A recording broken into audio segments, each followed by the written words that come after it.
Olá! O título desse estudo é Comparação de diferentes pontos de corte para suspeita de sarcopenia em idosos comunitários atendidos em uma policlínica gerontológica de Manaus, Amazonas. É um estudo do programa de PIBIC vinculado à Universidade Federal do Estado do Amazonas, realizado no período de 2018/2019. Feito por mim, Thaís Ferreira de Mello, sobre a orientação da professora doutora Elisa Brosina de Leão. Existe uma prevalência crescente de sarcopenia relacionada diretamente com a avançada idade.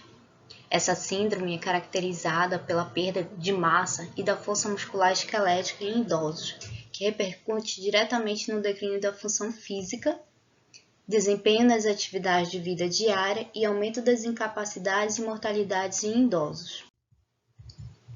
A prevalência da sarcopenia é de 22,6% em mulheres e 26,8% em homens.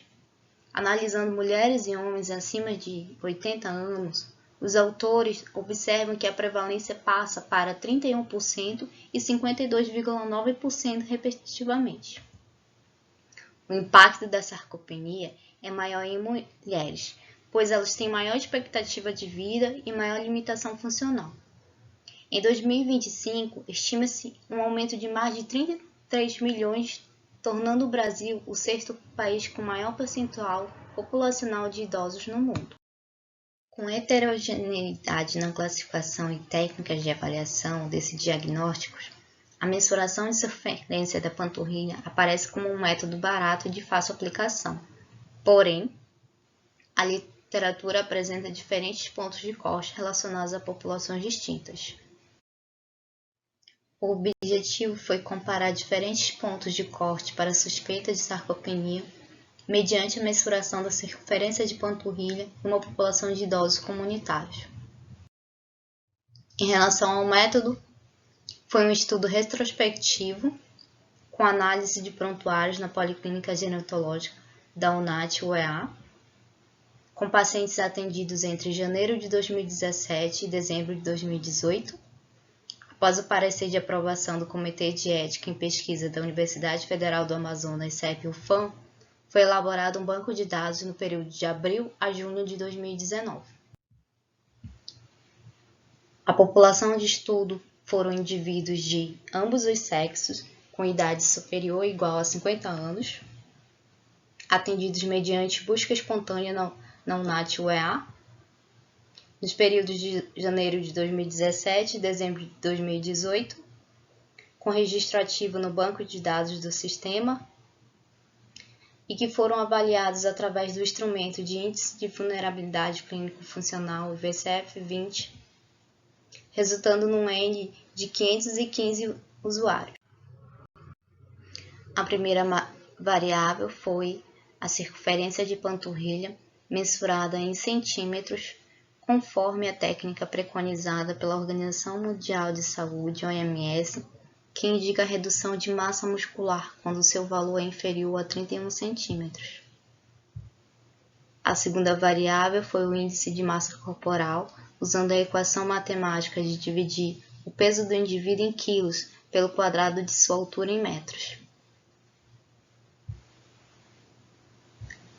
A terceira variável foi o teste de velocidade de marcha, que consiste em indicar a marcação de 6 metros no local onde o idoso deve caminhar e ser orientado a levantar-se e sentar-se em uma cadeira sem descanso para os braços, deambular por 3 metros, realizar um giro de 180 graus e retornar à posição inicial. A terceira variável foi o questionário de autopercepção de saúde, que é um indicador importante no impacto de doenças crônicas degenerativas no bem-estar social, físico, social e mental do indivíduo. E a terceira variável é o IBCF-20, que é um questionário que contempla aspectos multidimensionais da condição de saúde do idoso, sendo constituído por 20 questões, distribuído em 8 seções. A primeira questão é relacionada à idade. A autopercepção de saúde, temos uma questão. A incapacidade funcional se agrupa entre 4 questões. Em relação à cognição, temos 3 questões. Em relação ao humor, 2 questões. A mobilidade é avaliada através de 6 questões. E a comunicação apenas com 2 questões.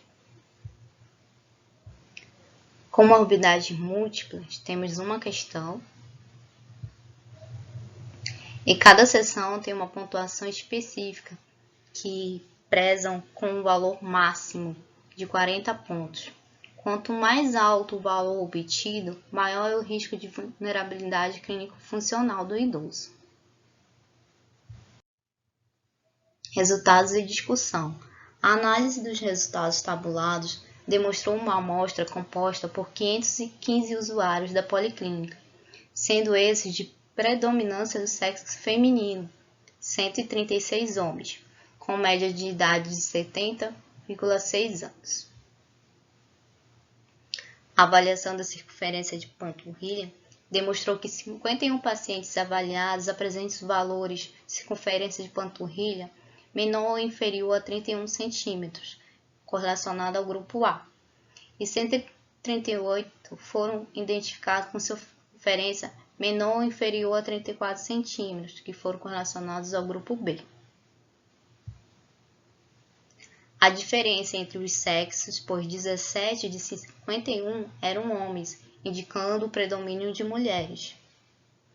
Indivíduos com mais idade, 77 anos, para circunferência de panturrilha, foram menor ou igual a 31 centímetros, para 63 anos, na circunferência de panturrilha menor do que 34 centímetros. Na tabela demonstrada, pode-se indicar a indiferença de usuários que pontuaram menor de 34 centímetros e menor de 31 centímetros, que foi um N de 87. Os dados dão a evidência de uma amostra de 87 idosos, não predispostos à suspeita de sarcopenia, devido ao ponto de corte. Temos como conclusão que foi observado no presente estudo que o critério proposto pelo consenso europeu apresenta melhor relação com a presença de alterações funcionais, como dependência para a realização de atividades de vida diárias e instrumentais, quedas, baixa de velocidade de marcha e maior risco de vulnerabilidade clínico-funcional, repercutindo em maior debilidade e maior dependência funcional. O ponto de corte maior para a circunferência de panturrilha não demonstrou maior sensibilidade, apesar de ainda não ter sido aplicado testes estatísticos para prever disfunções que poderiam ser ocasionadas pela presença de sarcopenia. A seguir eu demonstro as referências do estudo, que consiste em 33. Meus agradecimentos à Fundação de Amparo e Pesquisa do Estado do Amazonas, à Universidade Federal do Amazonas, minha instituição de ensino, UFAM, à Fundação Universidade Aberta da Terceira Idade, a FUNAT, que é vinculada à Policlínica UNAT UEA. Obrigado pela sua atenção.